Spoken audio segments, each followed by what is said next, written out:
பார்க்க வேண்டும். குணவதா, சங்கம் முடிந்து விட்டது. இப்பொழுது அரசரை பார்க்க முடியாது என்று சொல்.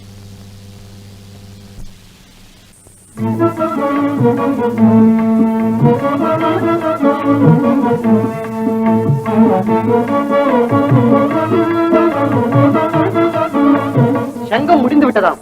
இப்போது அரசரை பார்க்க முடியாது. நாங்கள் அவசியம் பார்க்க வேண்டும். மந்திரியார் உத்தரவு. நான் மந்திரியை பார்க்க வரவில்லை, மன்னனை பார்க்க வந்திருக்கிறேன். உள்ளே போகக்கூடாது. எங்களை தடுக்க நீ யாரப்பா? கிழவி நெல்.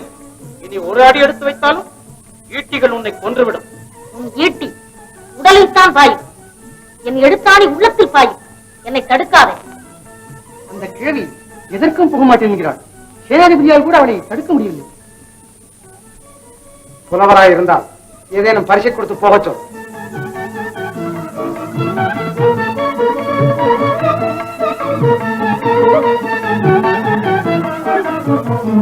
இதை மந்திரியார் கொடுக்க சொன்னார், பெற்றுக் கொள்ளுங்கள். எனக்கு பரிசா? நான் விரும்பினேனா அல்லது உங்கள் வாசலில் தமிழை விற்க வந்தேனா? 110,000 பொன்பிலும் 100 இலை நாற்றங்கள் நாளைக்கும் நைந்துவிடும் என்று அழியாதன் பாட்டு.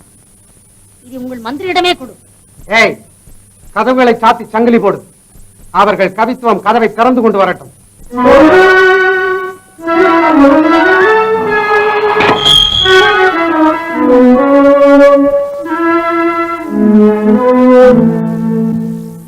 வள்ளுவரே, இவர்கள் அறிவை உபயோகியாதவர்கள், அற்புதத்தை கண்டு பயப்படுபவர்கள்.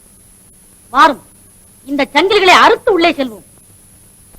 முதலைவாயில் போன பிள்ளை அழைத்த தமிழ் உண்மையானால், அங்கத்தை பூம்பாவை ஆக்கிய தமிழ் உண்மையானால், தமிழ் செப்ப கதவு திறந்தது உண்மையானால், கல் மிதந்தது உண்மையானால், ஏடு எதிர்த்தது உண்மையானால், எம் இறைவன் வணங்கியது உண்மையானால், யாம் பாடும் உண்மைகளை கேட்டு இச்சங்கிலிகள் அரட்டும்.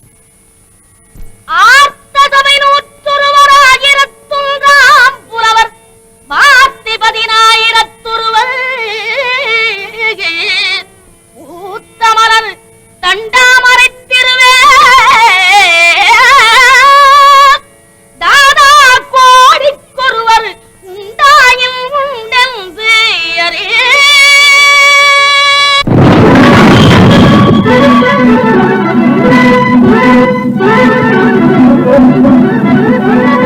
அவையன்னையே வர வேண்டும். தாங்கள் வந்ததை நான் அறியவில்லையே. பாண்டிய மன்னா, உன் காவலர் வழிமறித்தனர், அமைச்சர் கதவடைத்தார். ஆனால் செந்தமிழ் வழிவிட்டது. அன்னையே மன்னிக்க வேண்டும். தமிழ் தெய்வமாகிய தங்களுக்கா வழிமறித்தனர்? பாண்டியா, அதை பிறகு விசாரிக்கலாம். வள்ளுவரின் அரிய நூலை சங்கத்தில் கேளாமலே மறுத்து விட்டார்களாம். மீண்டும் சங்கத்தை கூட்டி அவர் நூலை கேட்க வேண்டும். பாருங்கள், போகலாம். ஆதிசிவன் பெற்றெடுத்து அகத்தியனார் பாரூட்டி போதித்த முத்தமிழ் சூழ் பொதியெங்கும் வாழியவே. சங்கம் வாழ, தமிழ் வாழ, பாண்டியனார் வாழ்க.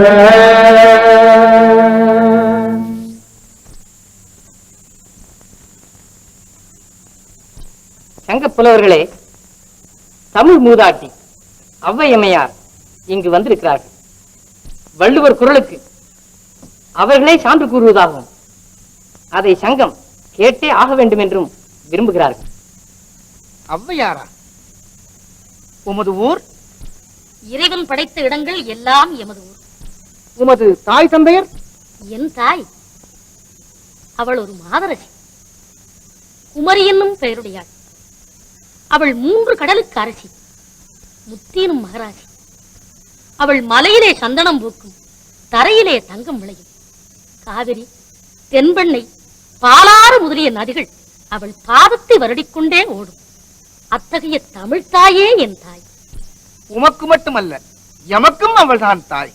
அப்படி இருந்தால் சகோதர பாசத்தை காணோமே. அது இருக்கட்டும். வள்ளுவரை பற்றி உமக்கு என்ன தெரியும்? தமிழினம் நன்கு வாழவும், தமிழ் தழைக்கவும், தமிழர் வாழ்வு செழிக்கவும் அரிய நூலொன்று இவர் பாடியிருக்கிறார். ஐயா வள்ளுவரே, உமக்கு இலக்கணம் தெரியுமா? நீங்க யமகம் பாடுவீரா, அந்தாதி பாடுவீரா, யமகண்டம் பாடுவீரா, அரிகண்டம் அறிவீரா? உமக்கு ஸ்லேடை வருமா? புலவர்களே, தூக்குநாங்குருவியின் கூடு பார்த்திருக்கிறீர்களா? அம்மாதிரி ஒரு கூடு உங்களால் கட்ட முடியுமா? கரையான் புற்றை போல் ஒரு புற்று உங்களால் தயாரிக்க முடியுமா? ஏன் வீண் வாதம் செய்கிறீர்கள்? உலகத்தில் நமக்கு தெரியாத விஷயங்கள் இன்னும் எவ்வளவோ இருக்கின்றன. கற்றது கை மண்ணளவு கல்லாதுலகளவு, கற்றது கை மண்ணளவு கல்லாதுலகளவென்று உற்ற கலை மடந்து ஓடுகின்றாள், உற்ற கலை மடந்து ஓடுகின்றாள். பெரும் பந்தயம் கூற வேண்டாம், மெத்த பெரும் பந்தயம் கூற வேண்டாம். உலகில் எறும்பும் தன் கையால் என்றான், மெத்த பெரும் பந்தயம் கூற வேண்டாம். உலகில் எறும்பும் தன் கையால் என்றான். இனி வள்ளுவர் நூலை கேட்கலாமே. அகர முதல எழுத்தெல்லாம் ஆதி பகவன் முதற்றே உலகு.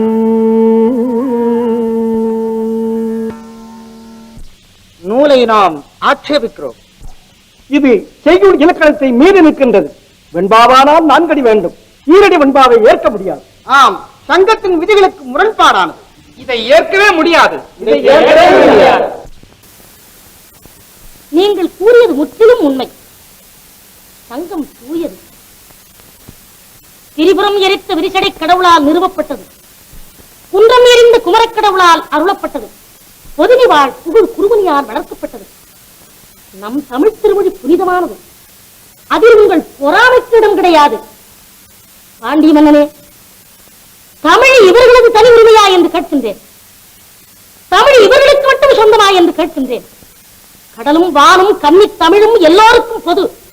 மன்னனே, இந்த தன்னலம் பிடித்த புலவர்களிடம் எனக்காக வேண்டியது ஒன்றும் இல்லை. இதோ பொற்றாமரை பொங்கச் செய்கின்றேன், சங்க பலகை வரவழைக்கின்றேன். அதில் வள்ளுவர் குரலை வைப்போம். புலவர்களுக்கெல்லாம் புலவனாகிய அந்த வெள்ளையம்பல கூத்தன் என்னதான் சொல்லுகிறான் என்று பார்ப்போம்.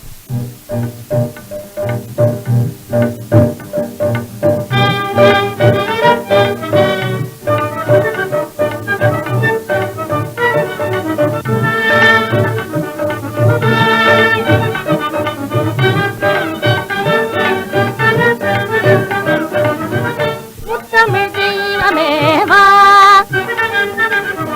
முத்தமிழ் தெய்வமேவா, பாவா முத்தமிழ் தெய்வமேவா. எத்திசையும் புகழ, எத்திசையும் புகழ இத்தருணம் வா, முத்தமிழ் தெய்வமேவா.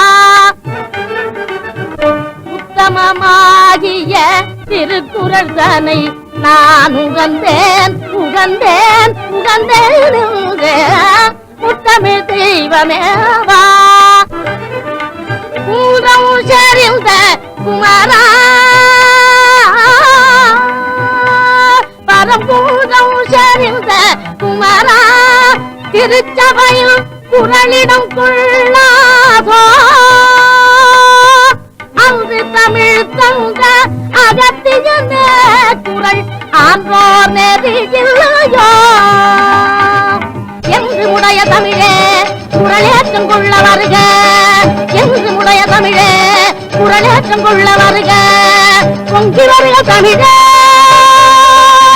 தமிழே பொங்கி வருக தமிழே, சங்க புலவர் காண வருக. பொங்கி வருக தமிழே, சங்க புலவர் காண வருக. என்று உடைய தமிழே குரலேற்றம் கொள்ள வருக, என்றென்று உடைய தமிழே குரலேற்றம் கொள்ள வருக. குரலேற்றம் கொள்ள வருக, திருக்குறளேற்றம் கொள்ள வருக.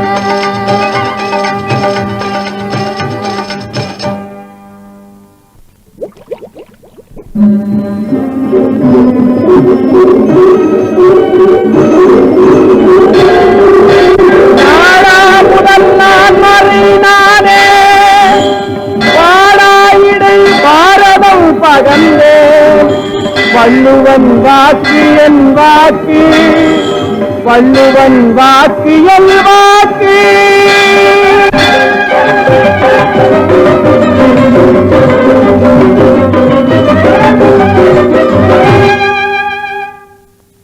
சங்கப்புலவர்களே, பாண்டிய மன்னனே, இனியாவது வள்ளுவர் குரலை அரங்கேற்றலாம் அல்லவா? ஈசனே ஏற்றுக்கொண்டு விட்டார். இனி ஆட்சேபனை என்ன இருக்கிறது? வாருங்கள்.